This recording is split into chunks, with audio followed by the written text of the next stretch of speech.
하나님 아버지 감사드립니다. 주님께서 교회와 함께 하시고 교회에게 주신 그 권세를 잘 사용하여서 참으로 하나님을 따르는 사람들에게 하나님 나라의 문이 열리게 하시고 하나님의 복음을 거부하고 자기의 고집대로 살고자 하는 사람들에게는 또 하늘의 문이, 천국의 문이 닫힌다는 사실을 배워 알 수 있도록 이끌어 주셔서 감사드립니다. 교회가 하나님 나라를 증시하는 그런 공적 기관으로서 어떻게 이 모든 일들을 잘 감당해야 될지 이 시간을 이렇게 배우고자 합니다. 주께서 저희들의 마음을 여셔서 이 말씀을 통해서 저희들에게 은혜를 허락하여 주시옵소서. 감사드리며 예수님 이름으로 기도드립니다. 아멘. 83문 이제 천국의 열쇠란 무엇입니까? 그랬죠. 그러니까 천국은 늘 하나님 나라라고 그랬죠. 하나님 나라의 열쇠.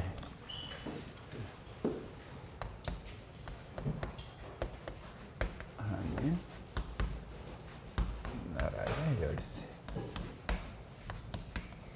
열쇠가 첫 번째는 강설, 복음의 강설이고 두 번째가 번징이다 그랬어요. 근데 이거는 그 하나님 나라의 그 열쇠는 교회 자체의 권위로서 갖고 있는 게 아니라 예수님의 권위 때문에, 그죠? 예수님께서 교회에게 주셨기 때문에 권위가 있는 거예요. 그러니까 그래서 교회 자체의 권위로서 생겨나는 것은 아니다라는 것들을 잘 생각해야 되니까. 하나님의 말씀, 이 복음의 말씀을, 그러니까 우리가 책을 읽을 수도 있어요. 그리고 또 다른 어떤 영상을 볼 수 있는데 주일에 이 하나님의 말씀의 강설을 그 지교회에 선포되는 그 말씀을 우리는 천국의 열쇠와 같이 무겁게 받아들여야 돼요. 그러니까 열쇠하면 뭐 생각나요? 열쇠하면 뭐가 생각나죠? 어디 들어가고 나가고 하는 거. 그러니까 하나님 나라의 열쇠라는 것은 하나님 나라의 보화, 하나님 나라의 보화를 어떻게? 보화에 접근할 수 있는 열쇠. 하나님 나라의 보물 창고에 들어갈 수 있는 열쇠. 그게 뭐라고요? 강설과 권징이다라는 거예요. 그럼 어떻게 해서 강설과 권징이 하나님 나라의 보물 창고에 들어갈 수 있도록 만들어 주는가라고 하는 것을 한번 생각해 봐야 돼요. 그래서 그 말씀을 잘 받는 사람은 어떻게 되겠어요? 그러니까 강설을 잘 받는 사람은 하나님 나라의 보화를 누리겠죠, 그죠? 하늘의 보화를, 그죠? 하늘의 보화에 접근하는 거예요. 이거는 그러니까 하나님께서 우리에게 이렇게 그 가장 첫 번째 보화는 뭐냐면 하늘의 기쁨으로 우리에게 충만케 하세요. 기쁨, 평강. 그러니까 하나님의 말씀을 받고 기뻐하지 않는 사람은 보화에 접근 못한 거야. 쉽게 말하면, 그죠? 그래서 이렇게 강설 때 제 눈을 한 번도 마주치지 않는 사람이 있어요. 왜 그럴까요? 신기한 일인데 그런 일이 항상 있어요. 근데 그거는 하나님 나라에 접근을 하기 싫다는 거야. 그냥 자기 고집대로 하겠다는 거야. 따지고 보면. 그죠? 그리고 말씀이, 심판의 말씀도 기쁨으로 받는 거야. 이게 왜냐하면 하나님께서 우리를 심판하시고자 하시는 것은 이 복을 더 많이 누리도록 우리에게 지도하시기 때문에 그런 거예요. 그죠? 그래서 하늘의 보화를 이렇게 그 하나님 나라의 복을 누리기 위한 첫 번째 방식이 뭐냐면 말씀을 잘 집중하고 듣는 거예요. 그러니까 이 말씀을 듣고서 기뻐하지 못하면 달리 방법이 없습니다. 이거는, 그죠? 어떻게 뭐 억지로, 그러니까 말을 갖다가 이렇게 물가로 끌고 갈 수는 있는데 억지로 말에게 물을 먹일 수는 없는 것처럼 여기 이 자리에 끌려 나왔지만 끌려 나왔는데 억지로 말씀을 먹게 할 수는 없어요. 하나님의 은혜가 거기에 가득해야 그게 가능한 거기 때문에 그래요. 그래서 믿는 자들에게, 그러니까 믿는 자는 그 강설의 말씀을, 하나님 나라의 말씀을 이렇게 감사함으로 아멘으로 받는 사람들에게는 하나님 나라의 보화의 창고가 열리는 거고, 그걸 받지 않는 사람들은 닫히는 거다라고 얘기했어요. 그래서 이제 이것은 그러니까 어떤 뭐 이렇게 목사에게 또는 장로들에게만 주어진 것이 아니라 교회에게 주어진 거예요. 그러니까 교회는 이게 그 하나님의 말씀을 전하는 그 설교자를 이렇게 세울 때, 그래서 그런 부분들을 이렇게 우리가 인정하는 거. 우리가 여기 보세요. 목사님을 우리가 세울 때 예전 예식서 보세요. 예. 목사의 의무가 있고, 그 다음에 그리스도께서 269페이지 보세요.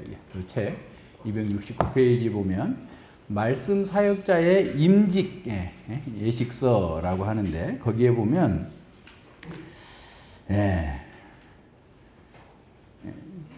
당연은 이제 두 번째 우리 형제 누구 이름 공포했는데, 이 형제의 말씀 사역자 취임에 대해서 반대가 있는지 알기 위함이었다. 그러니까 이분이 우리 교회의 말씀 사역자로 세워지는 데 있어서 나는 반대합니다.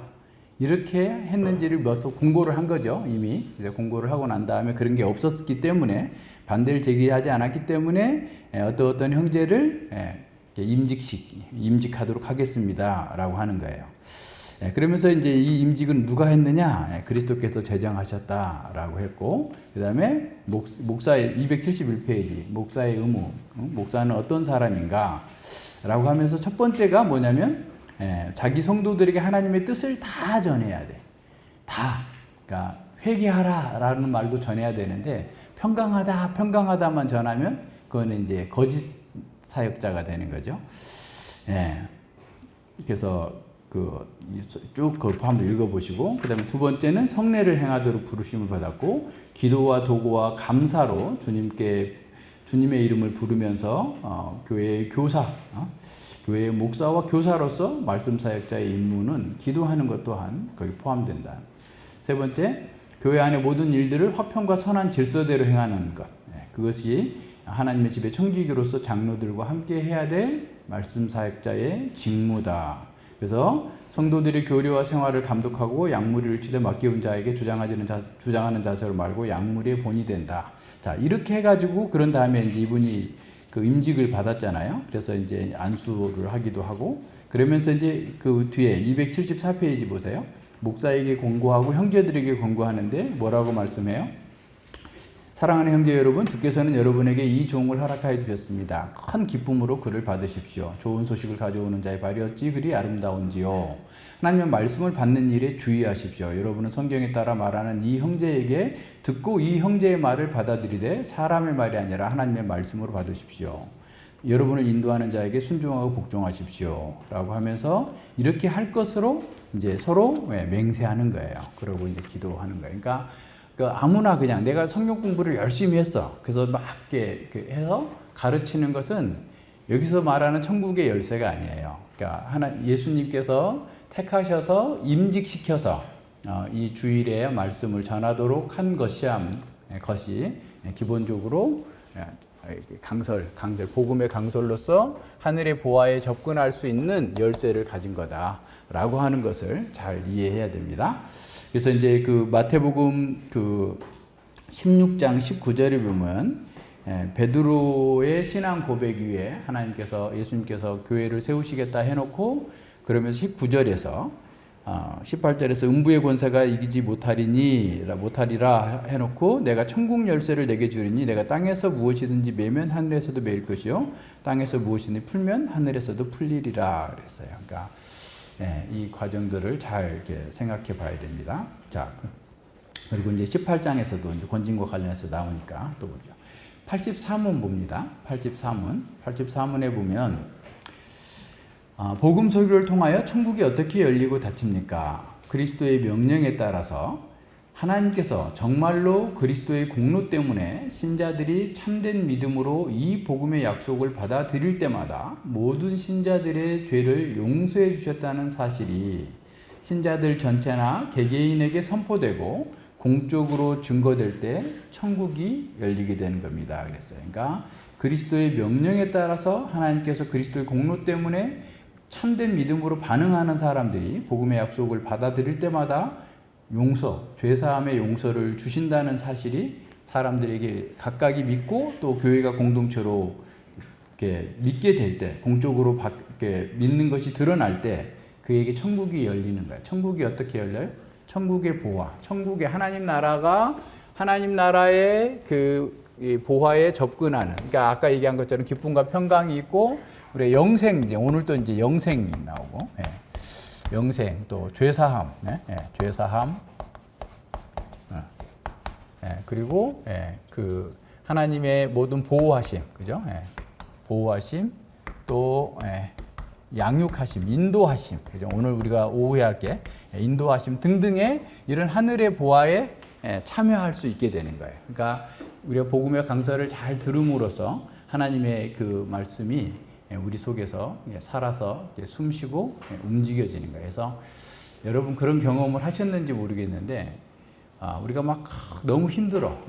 몸도 힘들고 또 여러 가지 상황으로 인해서 막 그냥 공격을 당해가지고 멍해져 있었는데 하나님 말씀을 공부하니까 눈이 번쩍 뜨이고 정신을 바짝 차리고 새 힘을 내서 이제 다시 한번 주의 말씀대로 뜻대로 살아가자 라고 하면서 그 기쁨이 넘치고 은혜에 충만한 그런 자리로 우리가 나오게 되는 거죠.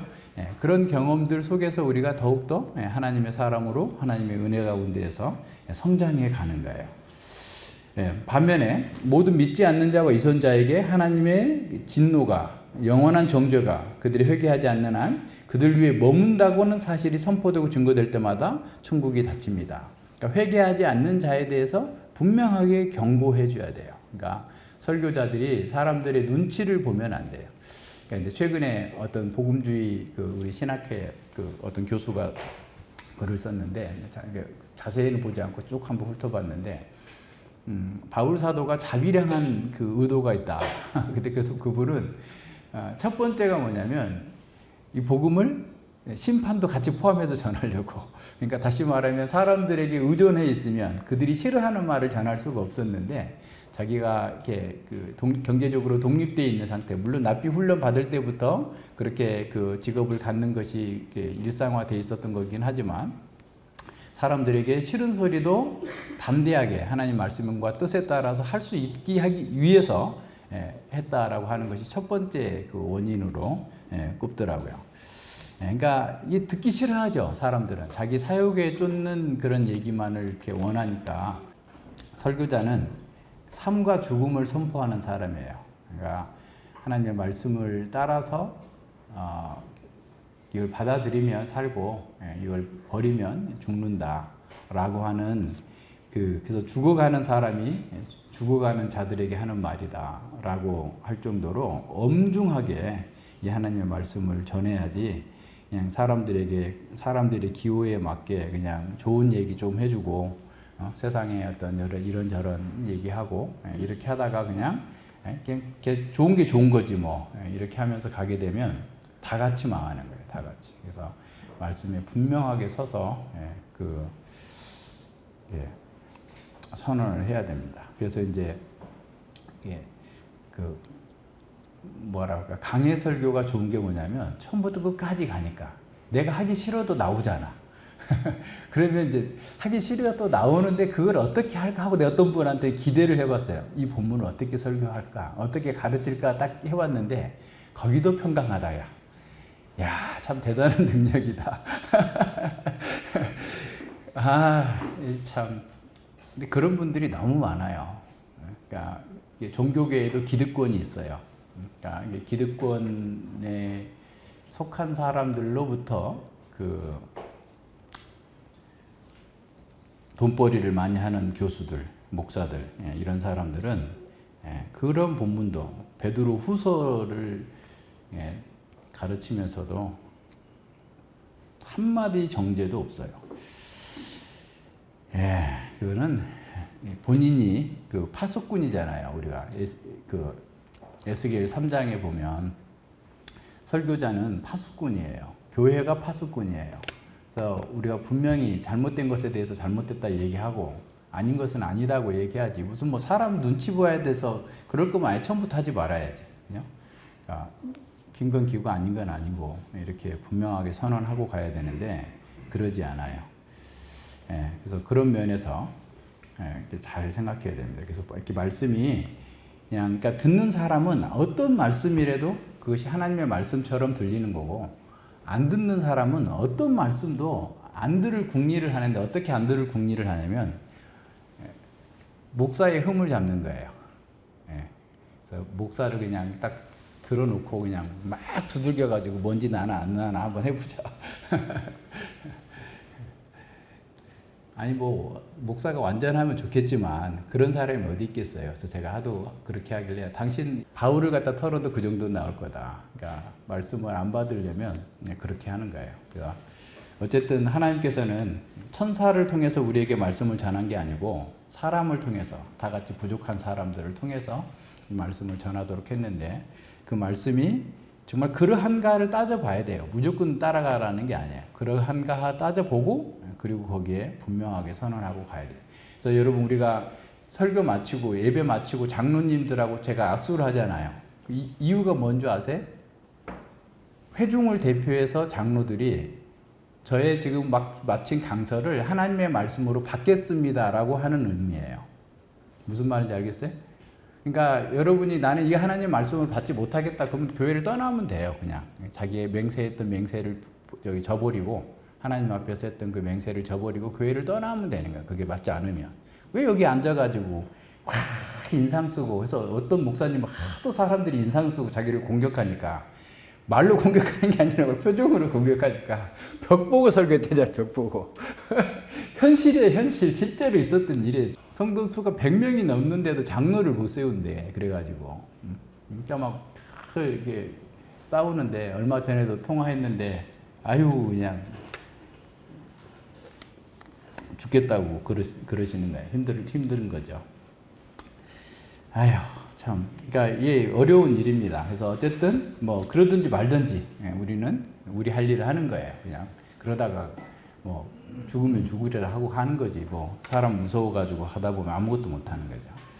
네, 이제 85문 보세요. 85문 보면 천국이 어떻게 교회의 권징을 통해서 닫히고 열립니까? 그리스도의 명령에 따라 스스로 기독교인이라고 자처하지만 교리와 생활에 있어서 기독교인이 아닌 사람들처럼 행동하는 사람들은 먼저 거듭 형제로서 권면을 받아야 됩니다.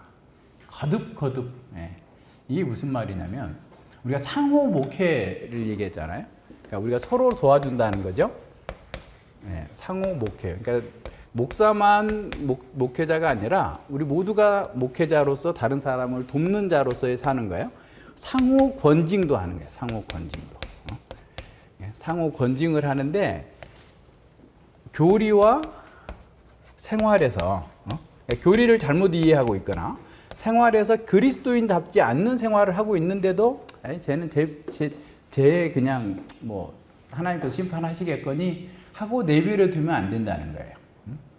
거듭 얘기를 해서, 그러니까 아예 안 믿는다고 하는 사람들은 그냥 우리가 기다려 주는 거죠.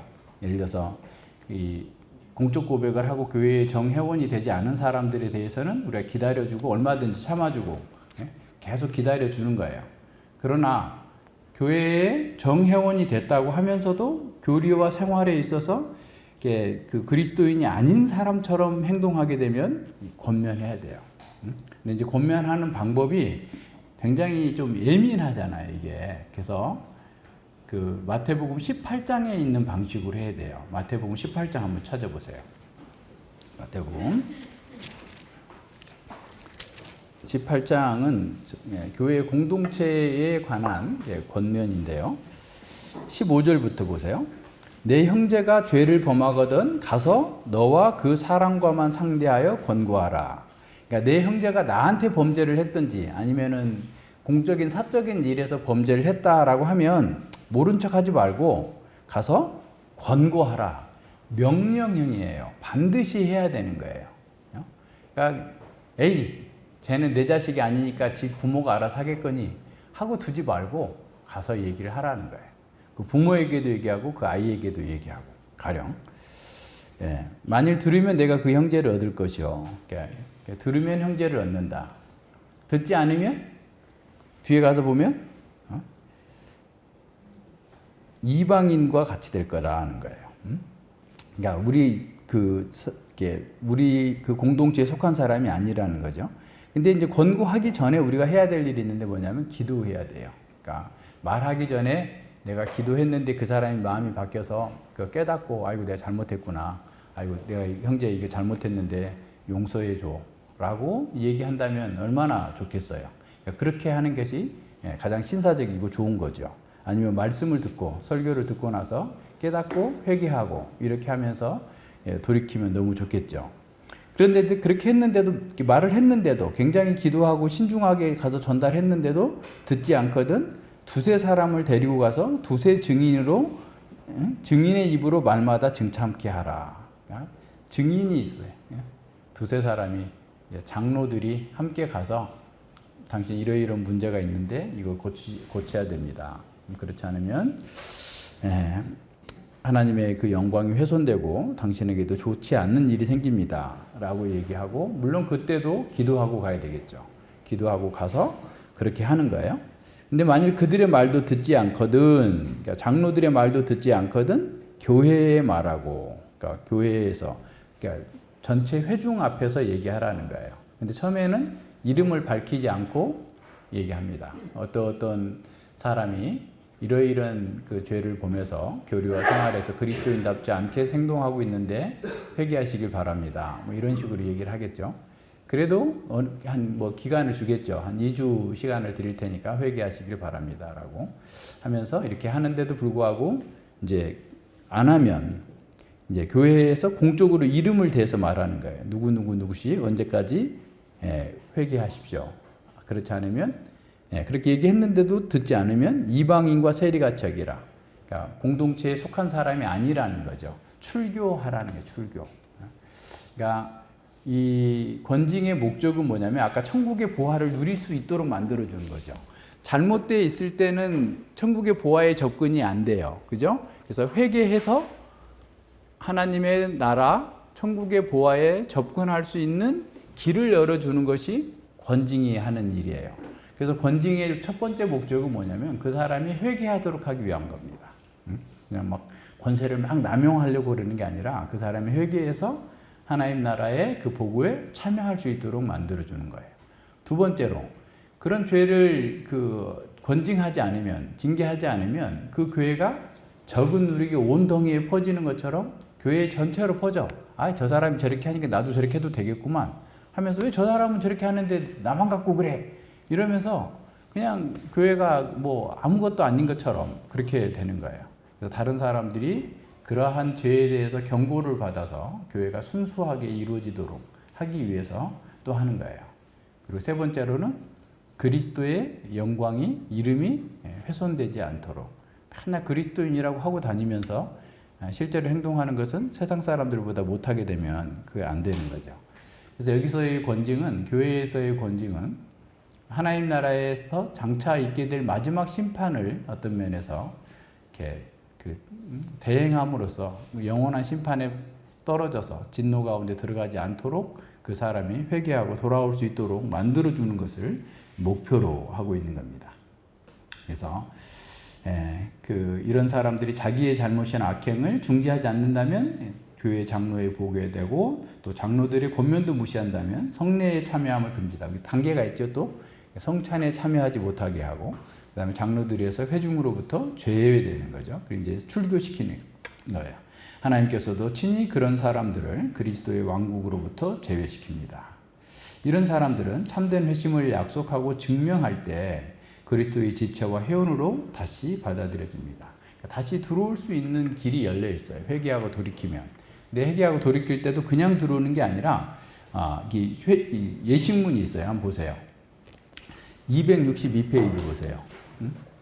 262페이지에 보면 그리스도의 교회로 재영입 예식서. 그러니까 출교됐던 사람이 회개하고 울면서 아이고 저 회개했으니 교회에 참석하게 해주십시오 라고 해서 회개의 증거가 나타났다고 할 때 그 사람을 받아들이는데 그냥 받아들이는 게 아니고 이렇게 보세요. 공고 주 안에서 사랑하는 여러분 2023년도에 어떤 형제 자매가 교회로부터 출교되었고 당연히 이들이 교정의 열매를 맺었음을 감사하며 그러니까 회개했음을 감사하고 여러분에게 알려드립니다. 주님께서는 이 권능과 기도에 복 주셔서 땡땡땡이 회개하고 교회의 교제로 다시 받아들여달라고 요청하게 하셨습니다. 우리가 참회하는 그리스도 죄인들을 기쁨으로 받아들이는 것은 하나님의 은혜로운 뜻입니다. 라고 하면서 이 절차를 다시 하는 거예요. 다시 하나님 앞에서 맹세하고 교회의 지체로서 당회와 또 성도들의 권징과 이런 것에 잘 순종하며 살겠다라고 하는 절차를 이렇게 가줌으로써 온전하게 살아갈 수 있도록 만들어 주는 겁니다. 그래서 교회가 이 일을 이렇게 잘 해야 돼요. 그러니까 이 교회가 오늘날 우리 시대의 교회가 미국 교회도 그렇고 뭐 온 세계의 교회가 권징을 못해, 권징을 안 하는 그런 데가 됐어요. 왜 그럴까요? 왜 그럴까요? 물론 목사의 책임도 있지만 교회 성도들의 책임이 커요. 이건 아까 얘기했잖아. 상호 권징, 해야 돼요. 해야 되는데 내가 누군가에게 이렇게 권징을 이렇게 해야 된다라고 했을 때 그거 하는 게 쉬운 일이겠어요, 여러분? 해봤어요? 결코 쉬운 일이 아니에요. 그죠? 어떻게 할까? 그 상황을 여러 번 숙고하고 기도하고 따져보면서 이렇게 했는데, 아니, 그걸 공적으로 하면 어떻게 합니까? 그렇게 말하면 안 돼요. 그 공적으로 해야 될 수 있는 상황이니까 그렇게 하는 거예요. 그냥 이런 얘기하는 것이 제일 어려워요. 저는 설교만 하는 게 제일 편해요.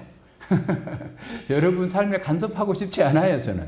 그렇게 어떻게 살든 말든 난 내버려 두고 싶어요. 그게 내 제일 편한 거예요, 나는.